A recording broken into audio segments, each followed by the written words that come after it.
এবার স্বামী অহংগ করে কান্না শুরু করছে। স্ত্রী জিজ্ঞাসা করে, স্বামী গো, আপনি কান্না করেন কারণটা কি? এবার স্বামী বলে, স্ত্রী গো, এটা তো তোমার দোষ নয়, এটা আমার নিজেরই আমলের কর্মের ফল। কেমনে স্বামী গো? আজকে আমি স্বর্ণকারের দোকানে যাওয়ার পরে একজন মহিষী সুন্দরী রূপসী নারী আমার স্বর্ণের দোকানে আসলো। আসার পরে আমার কাছে চুড়ি নিল। চুড়ি নেওয়ার পরে নিজের হাতে প্রবেশ করার চেষ্টা করছিল, পারছিল না। তখন ওই মহিষী নারী আমাকে বলল, ইউ ক্যান হেল্প মি, আপনি আমারে হেল্প করতে পারেন নাকি?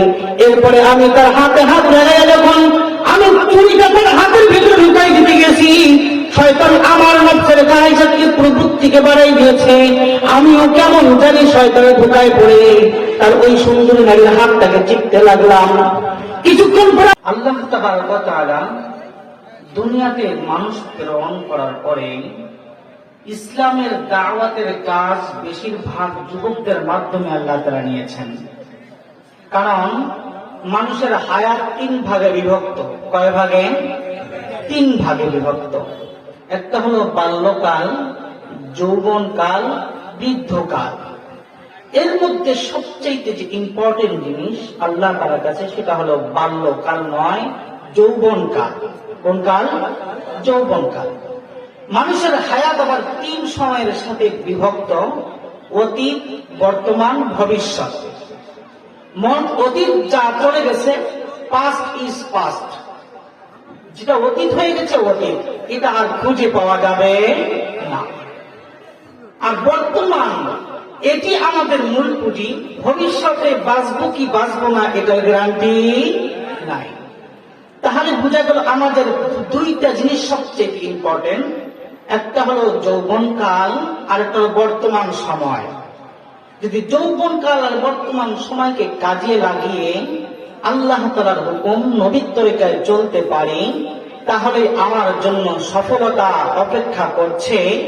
অন্যথায় আমার জন্য চিরস্থায়ী জাহান্নামের দরজা খোলা রয়েছে। বলেন ঠিক না বেঠিক? সম্মানিত উপস্থিতি, দুনিয়াতে যত ইসলামের কাজ হয়েছে বেশিরভাগ আল্লাহ তাআলা যুবকদের মাধ্যমে নিয়েছেন। সম্মানিত উপস্থিতি, কথাগুলো দিল দিয়ে বুঝবেন। আমরা যদি আমাদের আকাবিরদের হিস্টোরিগুলো স্টাডি করতে যাই, তাদের হিস্টোরিগুলোতে দেখা যায় অধিকাংশ বুজুর্গ যারা হয়েছেন যৌবনকালেও তারা বুজুর্গ হয়েছেন। যেমন অন্যতম নাম আমরা সবাই চিনি, সবাই জানি, জুনায়েদ বাগদাদি রাহমাতুল্লাহি আলাইহি। তিনি একজন অন্যতম বুজুর্গ ছিলেন। তিনার ব্যাপারে বাইজিদ বুস্তামি রাহমাতুল্লাহির ব্যাপারে জুনায়েদ বাগদাদি রাহমাতুল্লাহি আলাইহি বলেন, ফেরেশতাকুলের মধ্যে জিবরিল আলাইহিস সালাতু ওয়াস সালামের মর্যাদা যেমন, আর জুনায়েদ বাগদাদি রাহমাতুল্লাহি আলাইহি বলেন, আউলিয়ায়ে কেরাম যারা দুনিয়াতে আছেন তাদের মধ্যে থেকে অন্যতম সম্মানিত আউলি হলেন বাইজিদ বুস্তামি রাহমাতুল্লাহি আলাইহি। বলেন সুবহানাল্লাহ। সম্মানিত হাজিরিন, আরো যদি আমরা দেখতে যাই, কুতুবউদ্দিন কাকি রাহমাতুল্লাহি আলাইহি তিনি বুজুর্গ হয়েছেন বৃদ্ধ বয়সে এসে নয়, বরঞ্চ বাল্যকাল থেকেই তিনি বড় বুজুর্গ। শুধু তাই নয়, ইমাম শাফিঈ রাহমাতুল্লাহি আলাইহি তার হিস্ট্রি যদি আপনারা অধ্যয়ন করে দেখেন, ইমাম শাফিঈ রাহমাতুল্লাহি আলাইহি তিনিও যৌবনকালে একজন পরিপূর্ণ একজন শিক্ষক হয়ে গেছেন, শাইখুল হাদিস হয়ে গেছেন। তিনি হাদিসের দরস দেন 13 বছর বয়সে। 13 বছর বয়সে এসে হাদিস, ফিকহ, কোরআনের তাফসীর সমস্ত কিছু পড়ে ফেলেছে এবং তিনি 13 বছরে এসে একজন পূর্ণাঙ্গ বুজুর্গ হিসাবে আল্লাহ তাআলার কাছে কবুলিয়ত পেয়েছেন। শুধু তাই নয়, আল্লাহর নবীর সাহাবীরা যারা ইসলাম গ্রহণ করেছে, যাদের মাধ্যমে আল্লাহ পাক রব্বুল আলামিন ইসলামের কাজ নিয়েছেন, তারাও যৌবনকালে ইসলামের দাওয়াত দিয়েছে। আবু বকর সিদ্দিক রাদিয়াল্লাহু তাআলা আনহু, তিনার বয়স যখন 38 বছর, তখনই তিনি কালিমা পড়ে মুসলমান হয়ে গেছেন এবং ইসলামের দাওয়াত দিয়েছেন। হযরত ওমর রাদিয়াল্লাহু তাআলা আনহু তেনার বয়স যখন 27 বছর তখনই ইসলাম গ্রহণ করে ইসলামের দাওয়াত দিয়েছেন। আলী রাদিয়াল্লাহু তাআলা আনহু তেনার বয়স যখন মাত্র 10 বছর তখনই ইসলাম গ্রহণ করে ইসলামের দাওয়াত দিয়েছেন। সম্মানিত হাজিরিন, আমি কথাগুলো এই জন্য বললাম, দুনিয়াতে আল্লাহ তাআলা ইসলামের দাওয়াতের কাজ যতগুলো মানুষের মাধ্যমে নিয়েছেন তারা সবাই বেশিরভাগ ছিল যুবক। যুবকের মাধ্যমে আল্লাহ তাআলা ইসলামের কাজ বেশি নেয়, কারণ যুবকদের মস্তিষ্ক থাকে জিদওয়ালা মস্তিষ্ক। কোন জিনিস যদি তাদের ব্রেনে ঢুকে যায় সেটা অসম্ভব হইলেও সম্ভব করার চেষ্টা করে। একজনের সাথে প্রেম করে, সে অনেক বড় বড় লোকের মেয়ে, কিন্তু তার বাড়ি থেকে কোনো ক্রমেই সম্ভব নয়, এখনো গরিবের ছেলে। এরপরে সে জেদ বশতে ওই বড় লোকের মেয়েটাকেও বিয়ে করতে সক্ষম হয় কি হয় না?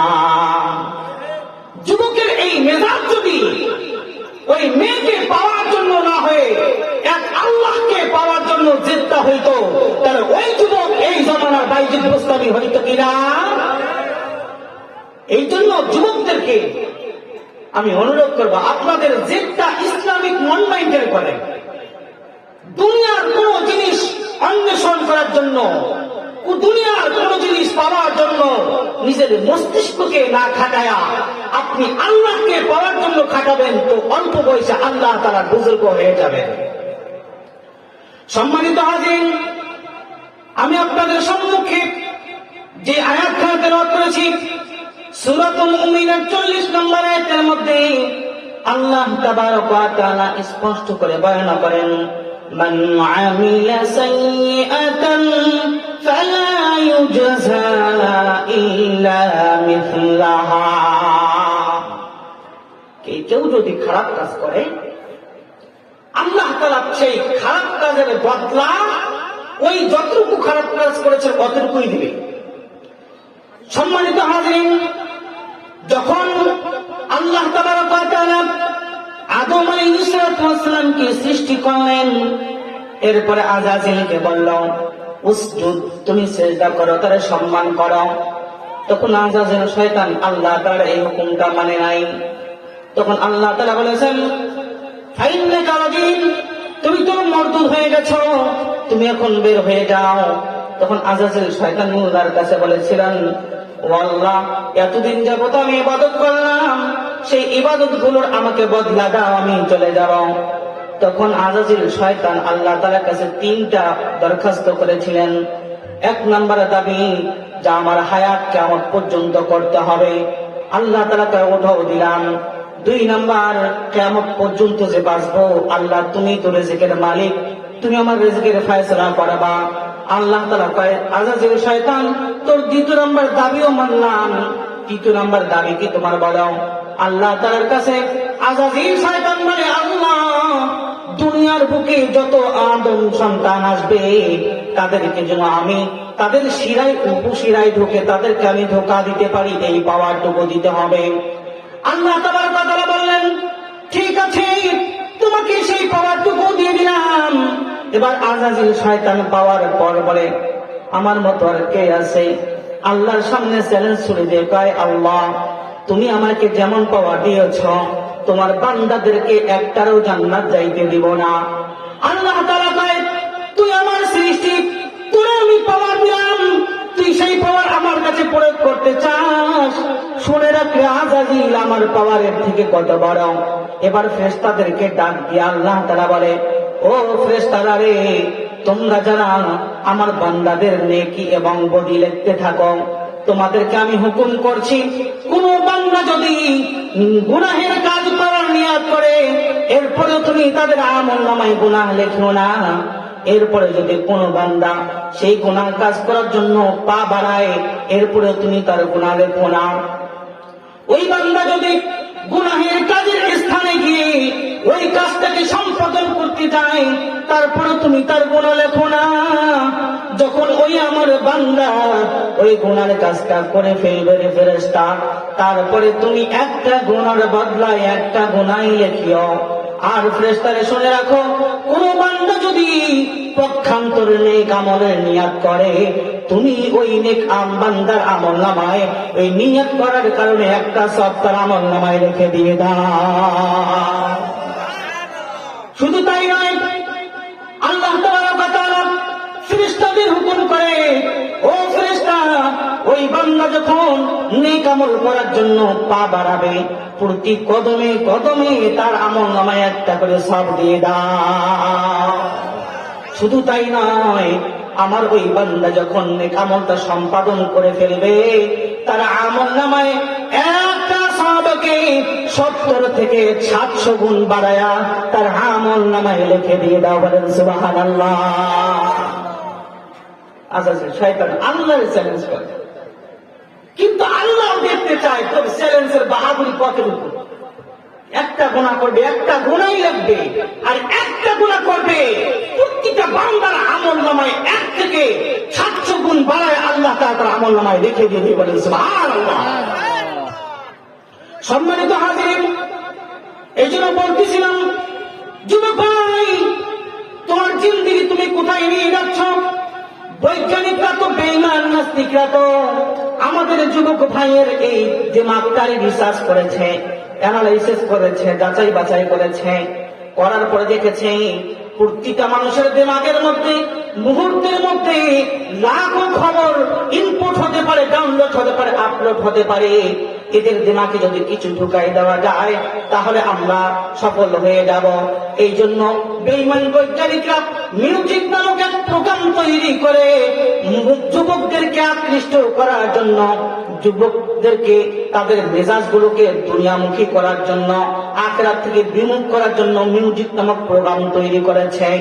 এর আগে বেঈমানরা একটা সুঘ্রাণ তৈরি করেছে, যেই সুঘ্রাণ কোন যুবক যদি গায়ে লাগায়, ওই সুঘ্রাণ যদি কোনো মেয়ে পায়ে, ওই মেয়েটা ওই যুবকের প্রতি আকৃষ্ট হয়ে যায়।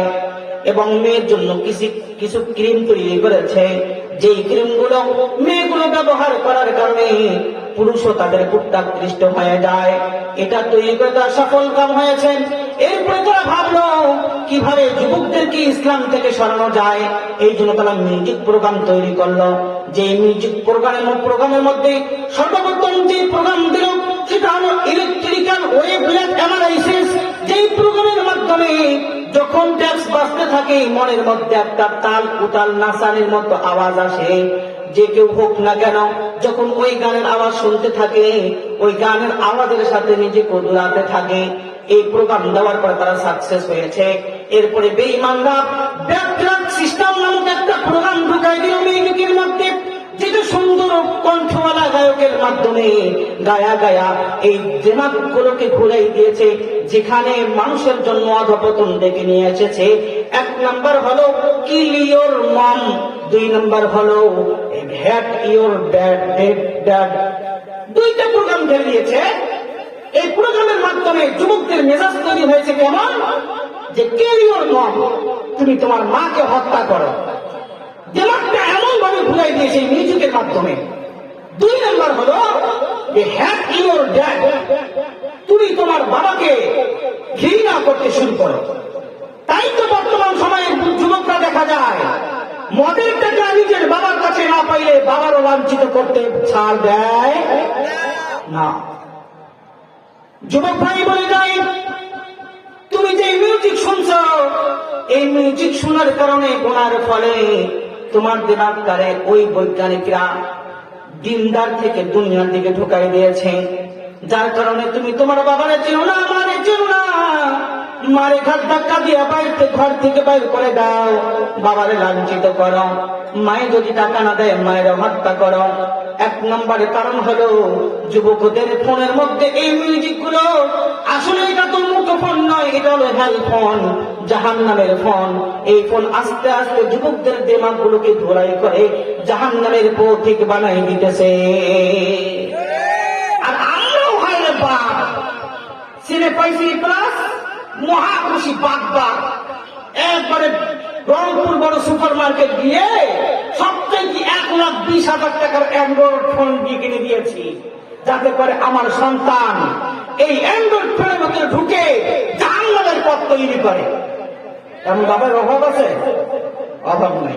এই বাপে একদিন এই সন্তান হাতে লাঞ্ছিত হয়, কারণ তার ভাই তাকে জাহান্নামের পথ বাঁচিয়ে দিয়েছে, কারণ এই পিতায় তাকে একটা পথ তৈরি করে দিয়েছে যে তার বাবার সাথে ঘৃণা তৈরি করবে। এটা সব আমাদের দোষ। সম্মানিত উপস্থিতি, বলতেছিলাম আল্লাহ পাক রব্বুল আমিন প্রতিটা গুনার বদলা গুনাহ হিসেবে একটা করে দিয়ে দিবেন। এই জন্য যুবক ভাই, তুমি যেই ফোনের মাধ্যমে আলাপন করছো, অন্য মেয়ের সাথে কথোপকথন করছো, কথোপকথন করতে করতে এক পর্যায়ে প্রেম ভালোবাসা, আস্তে আস্তে তার সাথে দেখা সাক্ষাৎ, এরপরে তার সাথে মেলামেশা হয়ে যায়, তার সাথে বিবিচার জেনা হয়ে যায়। ও যুবক ভাই, ইমাম শাফি রাহমাতুল্লাহ বলেছেন, বেবিচার হলো একটা ঋণ। কেউ যদি বেবিচার করে, এই ঋণের দায় তার উপরে পড়বে। বেবিচার করার কারণে এটা ঋণ থেকে যায়। তাই কেমন ঋণ?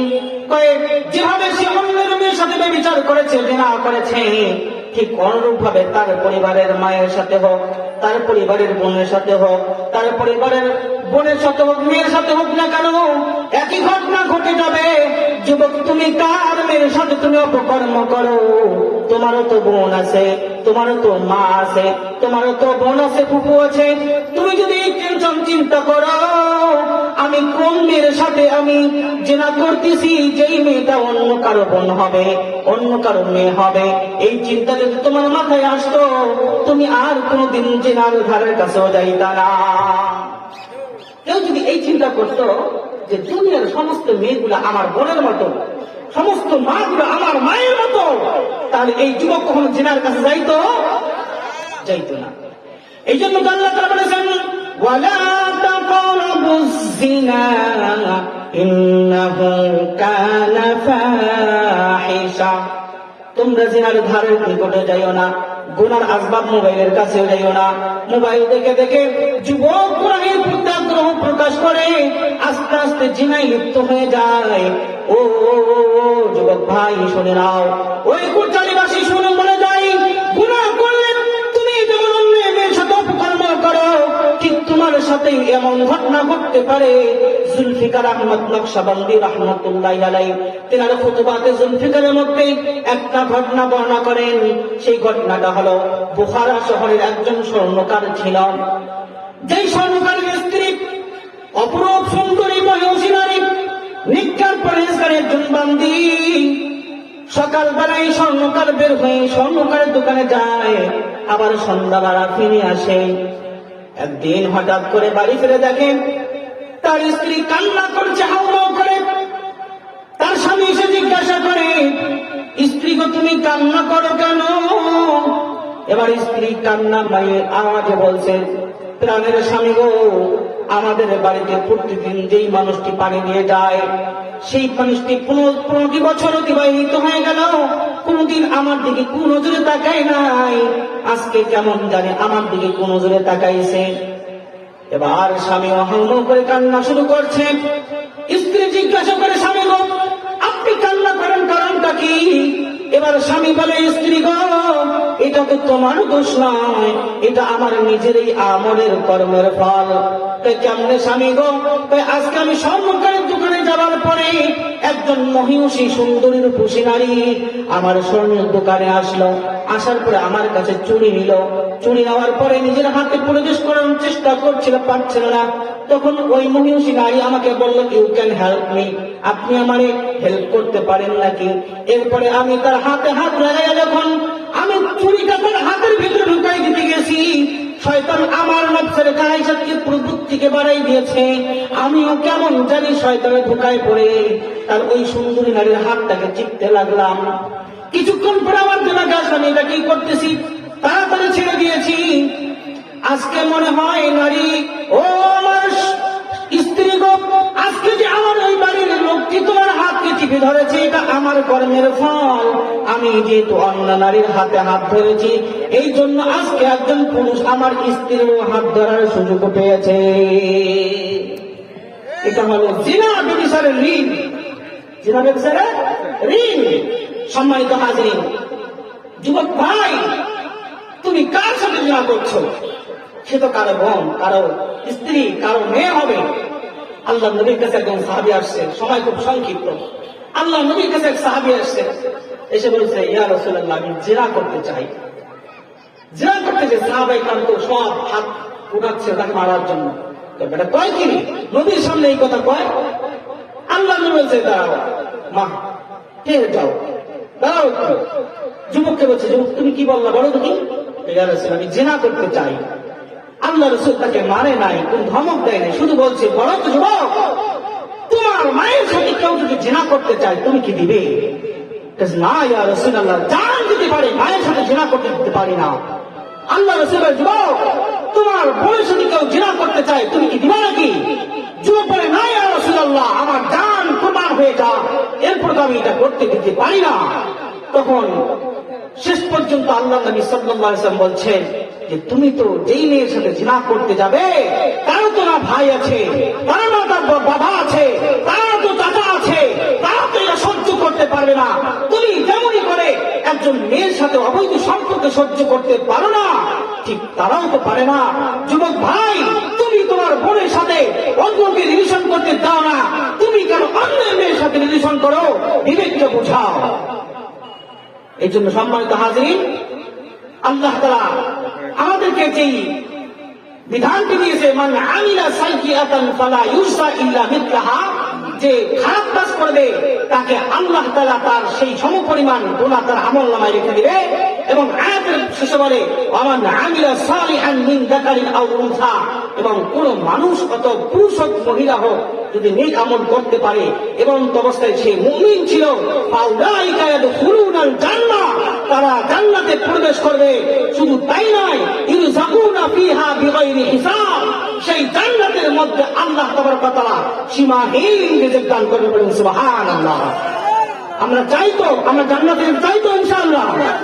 আল্লাহ তাআলা আমাদের যুবক ভাইদেরকে এবং বৃদ্ধ বাবাজিদেরকে সমস্ত ফায়সা গুনাহ থেকে বিরত থেকে এক আল্লাহ তাআলাকে রাজি খুশি করার জন্য আমলে সালেহ করে দুনিয়ার পথে বানায়া আখিরাতে যাওয়ার তৌফিক দান করে সবাইকে আমিন। আমি আমার সংক্ষিপ্ত বয়ান এতটুকু বলে শেষ করছি। আমার জন্য দোয়া করবেন, আল্লাহ তাআলা যেন আমাকে দেশ ও জাতির দ্বীনের খেদমত তৌফিক দান করে, এই দোয়া কামনা করে এখানেই শেষ করছি।